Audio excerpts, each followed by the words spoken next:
Alejandro Venegas se despertó a las 3 de la madrugada por el sonido que había dominado su vida durante los últimos 6 meses. El llanto inconsolable de sus trillizos de 8 meses.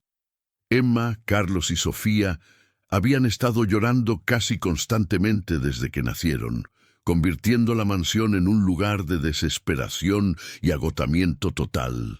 Su esposa había muerto durante el parto complicado que trajo a los trillizos al mundo, y desde entonces Alejandro se las había arreglado solo con una sucesión de niñeras profesionales que habían renunciado una tras otra, incapaces de calmar a los bebés. Como empresario exitoso acostumbrado a resolver problemas con recursos y estrategia, Alejandro había gastado una fortuna en especialistas, pediatras de élite y equipos médicos sofisticados. Todos los exámenes mostraban que los bebés estaban físicamente sanos, pero nada parecía consolar su llanto perpetuo.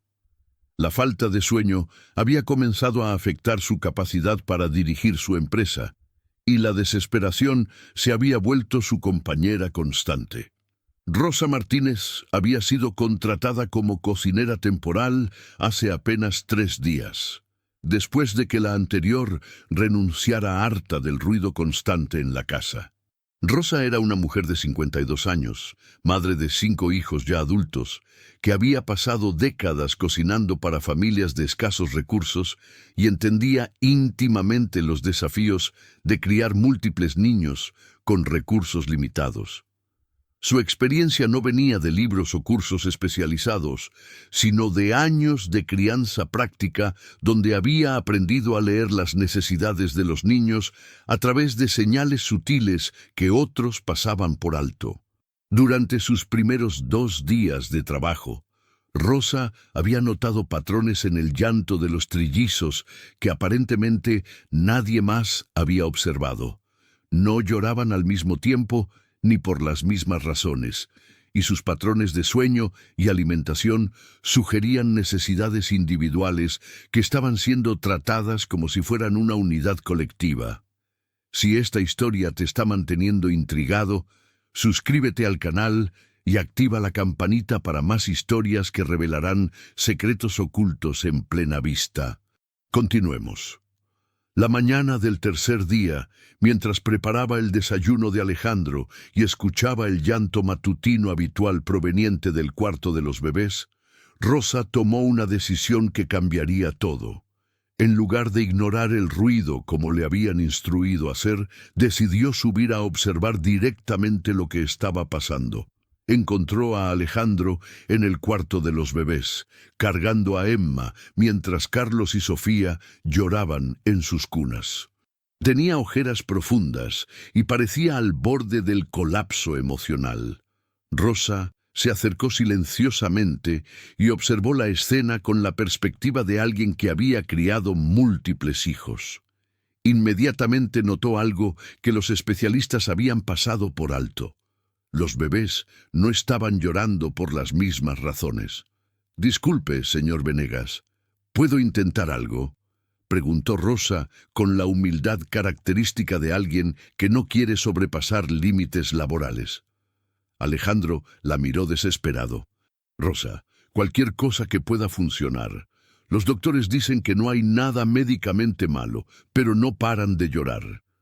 Rosa se acercó a las cunas y comenzó a observar cada bebé individualmente.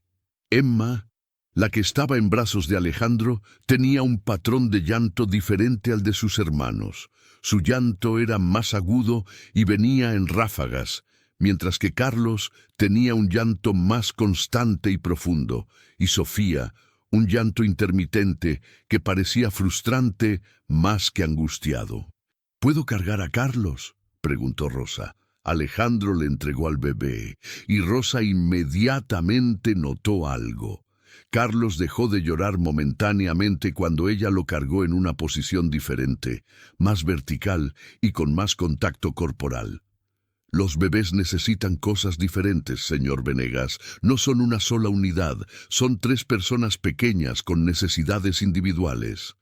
Durante la siguiente hora, Rosa trabajó con cada bebé por separado, probando diferentes técnicas que había aprendido criando a sus propios hijos en circunstancias donde no había recursos para métodos sofisticados, solo intuición maternal desarrollada por necesidad. Con Emma, descubrió que necesitaba más estimulación sensorial suave. La bebé se calmaba cuando Rosa le cantaba en voz baja y la mecía con un patrón rítmico específico. Con Carlos, el problema era la posición para dormir y comer.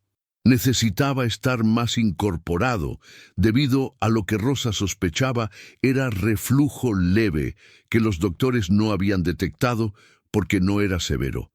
Con Sofía, la cuestión era sobreestimulación. La bebé era particularmente sensible a ruidos y luces y se calmaba mejor en un ambiente más controlado y silencioso. Dentro de 2 horas, los 3 bebés estaban durmiendo pacíficamente por primera vez en meses. Alejandro observó la escena como si estuviera presenciando un milagro. «Rosa, ¿cómo hizo eso?» Rosa sonrió con la sabiduría de una madre experimentada. «Señor Venegas, cuando tuve a mis gemelos hace 25 años, no teníamos dinero para especialistas. Tuve que aprender a escuchar lo que cada bebé necesitaba, porque no había otra opción. Cada niño es diferente, incluso cuando son trillizos». Rosa comenzó a explicarle a Alejandro lo que había observado. Emma necesitaba más contacto y estimulación, porque era la más social de los 3. Carlos tenía problemas digestivos menores que se resolvían con mejor posicionamiento. Sofía era altamente sensible y necesitaba un ambiente más tranquilo que sus hermanos. «¿Por qué ningún doctor notó esto?», preguntó Alejandro, sorprendido por la simplicidad de las soluciones. «Porque los doctores ven problemas médicos, no necesidades emocionales individuales. A veces las madres vemos cosas que los especialistas no ven porque vivimos con los niños todo el día, todos los días». Durante las siguientes semanas, Rosa desarrolló rutinas individualizadas para cada trillizo. Emma tenía su tiempo especial de juego y canciones. Carlos comía y dormía en posiciones que aliviaban su reflujo. Sofía tenía períodos de tranquilidad en un cuarto silencioso cuando se sobreestimulaba. Los resultados fueron dramáticos. Los trillizos no solo dejaron de llorar constantemente, sino que comenzaron a mostrar personalidades distintas y a desarrollarse a ritmos normales. Alejandro pudo volver a dormir noches completas y recuperar su capacidad de concentración en el trabajo. Rosa había transformado el caos de la casa en un ambiente de paz relativa, donde 3 bebés podían crecer como individuos. Un mes después, cuando el pediatra de los trillizos hizo su visita rutinaria, quedó sorprendido por el cambio. «Señor Venegas, ¿qué cambió?» «Los bebés están claramente más contentos y desarrollándose excelentemente». Alejandro miró a Rosa, quien estaba preparando las comidas individualizadas para cada trillizo según sus horarios personales. Mi cocinera descubrió algo que todos habíamos pasado por alto, que mis hijos son personas individuales con necesidades diferentes, no una unidad colectiva que necesita el mismo tratamiento. Rosa se convirtió en mucho más que una cocinera.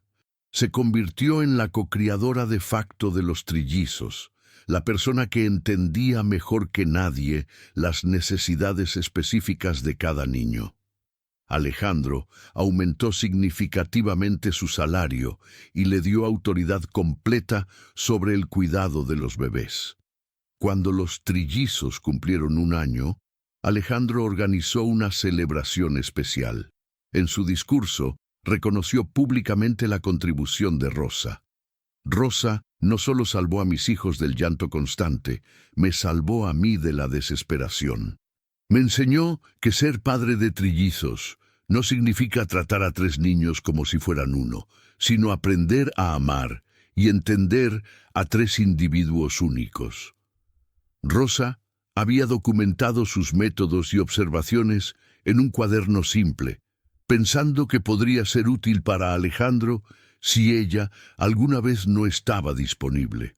Cuando una amiga de Alejandro se enteró de la transformación de los trillizos, le pidió consejo para sus propios gemelos problemáticos. Rosa compartió generosamente sus observaciones y los resultados fueron similares. La noticia de los métodos de Rosa se extendió gradualmente entre familias de la alta sociedad que luchaban con múltiples nacimientos. Rosa se convirtió en consultora no oficial, ayudando a familias que habían gastado fortunas en especialistas sin encontrar soluciones. Su enfoque simple pero efectivo de tratar a cada bebé como individuo revolucionó la manera como estas familias entendían la crianza de múltiples. 2 años después, una universidad local invitó a Rosa a compartir sus experiencias con estudiantes de pediatría y desarrollo infantil. Su presentación, titulada La sabiduría de ver a cada niño, se convirtió en material de estudio para profesionales que trabajaban con familias de múltiples nacimientos. Durante su presentación, Rosa dijo algo que resumía perfectamente su filosofía. Los bebés no leen los libros de texto. Cada uno viene al mundo con su propia personalidad y necesidades. Nuestro trabajo no es hacerlos encajar en lo que esperamos, sino aprender su lenguaje individual y responder a quien realmente son. Los trillizos crecieron siendo niños felices, seguros y con personalidades claramente diferenciadas.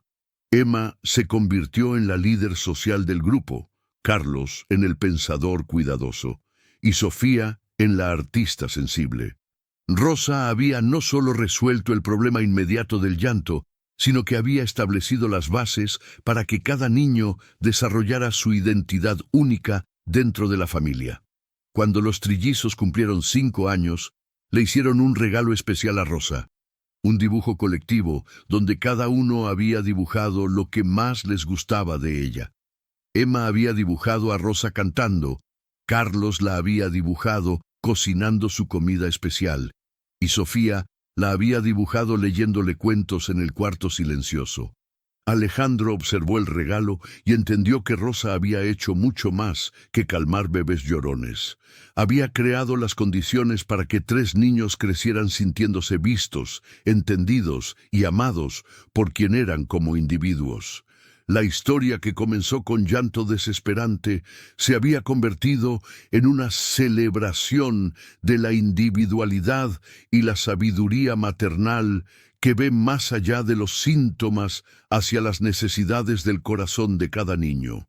Rosa había demostrado que a veces las soluciones más complejas requieren los enfoques más simples: amor, paciencia y la disposición de ver a cada niño como la persona única que es.